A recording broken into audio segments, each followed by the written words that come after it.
Good morning friends.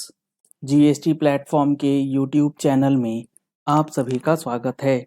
जी हाँ friends, GST के अंदर जो हमारा इनएलिजिबल इनपुट टैक्स क्रेडिट होता है उसके अंदर नई लिस्ट जो है वो आप लोगों को पता होनी चाहिए, क्योंकि आने वाले समय में 1 अक्टूबर 2022 से चूंकि ये प्रोविजंस इनेबल कर दिए गए हैं।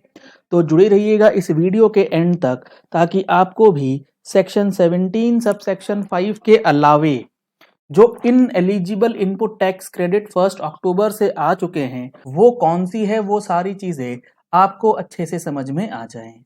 यहाँ पर जो हमारे पास नए प्रोविजंस हैं सेक्शन 38 के अंदर, यहाँ पर communication of details of inward supply की बात करी गई है। और इस पर्टिकुलर प्रोविजंस के अंदर अगर आपका आईटीसी 17.5 के अंदर ब्लॉक्ड नहीं भी है, फिर भी वो आईटीसी नॉट अवेलेबल वाले सेक्शन में दिखेगा। 2B के अंदर दो सेक्शंस आपको दिखते हैं, एक सेक्शन होता है आईटीसी अवेलेबल का और एक सेक्शन होता है आईटीसी नॉट अवेलेबल का। तो सेक्शन 38 के अंदर जो कंडीशंस दी गई हैं उस कंडीशन के अकॉर्डिंग अगर आपका इनवॉइस आ गया तो वो आईटीसी इनएलिजिबल या नॉट अवेलेबल वाले सेक्शन में नजर आने वाला है।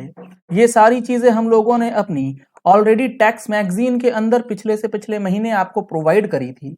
अगर आप लोगों ने अभी तक टैक्स मैगजीन का सब्सक्रिप्शन नहीं लिया है तो दिए गए नंबर्स पे कॉल करके व्हाट्सएप करके आप टैक्स मैगजीन का सब्सक्रिप्शन ले सकते हैं, जिसमें monthly GST and income tax से रिलेटेड अपडेट्स की जानकारी आपको प्रोवाइड की जाती है। अब यहाँ पर जो हमारा सेक्शन 38 है उसका जो नया प्रोविजन है वो बेसिकली क्या कह रहा है वो समझिएगा। ये कहता है कि आपके जो इनवॉइसेस हैं जो आपके सप्लायर ने जीएसटीआर 1 में अपलोड किए हैं उसका इनपुट टैक्स क्रेडिट आपको नहीं मिलेगा अगर वो section 16 sub section 2 clause B ए के अंदर रेस्ट्रिक्ट नहीं है। और section 16 sub section 2 clause B ए के अंदर जो रेस्ट्रिक्शंस हैं वो बेसिकली सेक्शन 38 के अंदर क्लॉज 2 में जो सब क्लॉज बी है उसके लिए बात करता है। तो इसमें सबसे पहला है वो इनवॉइसेस या फिर ऐसी details of supplies in respect of which such credit can not be availed whether wholly or partly by the recipient on account of the details of said supplies being furnished under section 37(1). यानी कि वो supplies जिसके respect में आपको credit नहीं मिलेगा भले ही आपके सप्लायर ने जीएसटीआर 1 में अपलोड क्यों ना कर दी हो।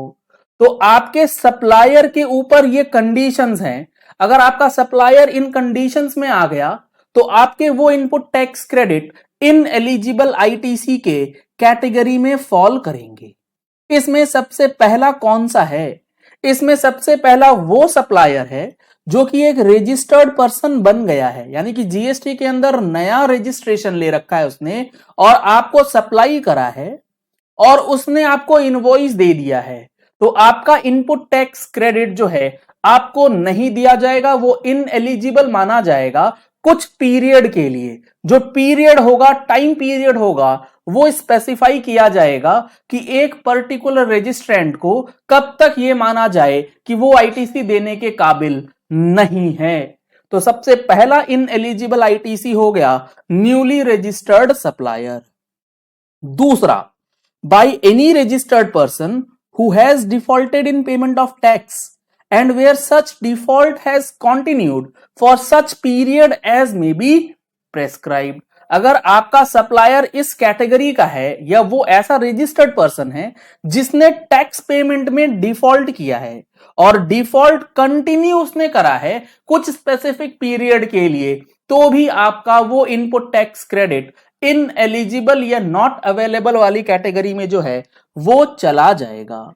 इसके बाद जो तीसरी कैटेगरी है जो इनएलिजिबल आईटीसी के लिए है वो है any registered person the output tax payable by whom in accordance with the statement of outward supplies furnished by the supplier under the said subsection as may be prescribed exceeds the output tax paid by him during the said period.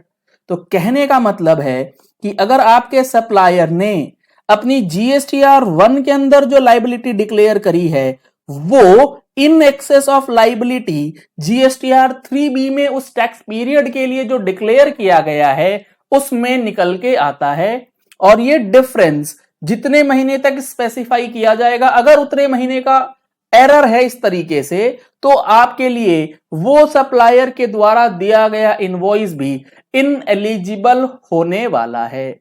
और इसके लिए GST portal में features भी enable किए गए हैं जिसकी जानकारी भी आपको टैक्स मैगजीन के अंदर दी गई थी। लेट सपोज आपके सप्लायर ने जीएसटीआर 1 के अंदर लाइबिलिटी डिक्लेयर करी है 1000 रुपए की, और लेकिन जीएसटीआर 3B जब उसने फाइल किया है उसने लाइबिलिटी पे करी है मात्र 800 रुपए की। तो यहां पर जो ये डिफरेंस है ये आपके सेक्शन 38 के अंदर इनपुट टैक्स क्रेडिट को रेस्ट्रिक्ट करेगा।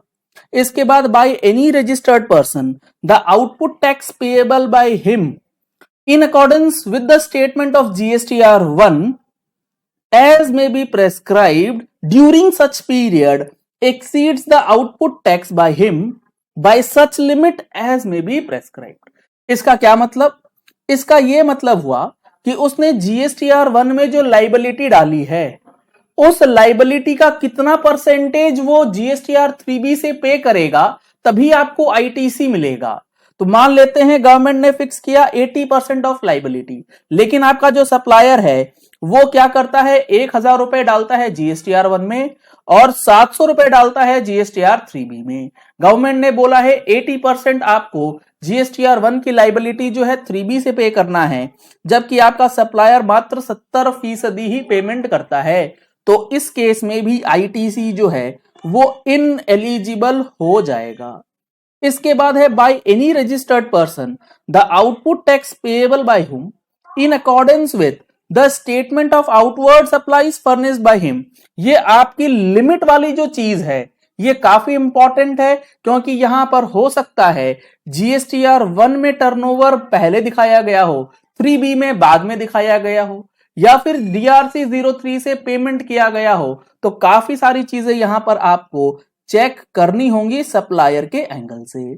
इसके बाद है by any registered person who during such period has not availed the input tax credit as per the provisions of section 38। यानी कि आपके सप्लायर ने जो अपनी जीएसटीआर 3B फाइल करी है उसके अंदर जो आईटीसी लिया है वो एज पर सेक्शन 38 अलाउड थी या नहीं वो भी चीज देखना होगा, अदरवाइज ऐसे इनवॉइसेस का इनपुट टैक्स क्रेडिट आपके लिए इनएलिजिबल हो जाएगा। इसके बाद है बाय एनी रजिस्टर्ड पर्सन जिसने डिफॉल्ट किया है सेक्शन 49 सब सेक्शन 12 का, यानी कि मैंडेटरी 1% कैश पेमेंट वाली जो बात है उसको अगर नहीं फॉलो किया गया तो भी इनपुट टैक्स क्रेडिट जो है वो इनएलिजिबल होने वाला है। तो ये कुछ नई लिस्ट है जहां पर आपको इनपुट टैक्स क्रेडिट इनएलिजिबल कर दिया जाएगा। जीएसटीआर 99C फाइनेंशियल ईयर 21-22 का अगर अभी तक नहीं फाइल किया है आपने तो सेशन आप ले सकते हैं। वीडियो के डिस्क्रिप्शन बॉक्स में लिंक दिया गया है, या फिर सेम नंबर पे कॉल व्हाट्सएप करके आप फर्दर डिटेल्स जो है वो भी ले सकते हैं। Thank you and have a nice day.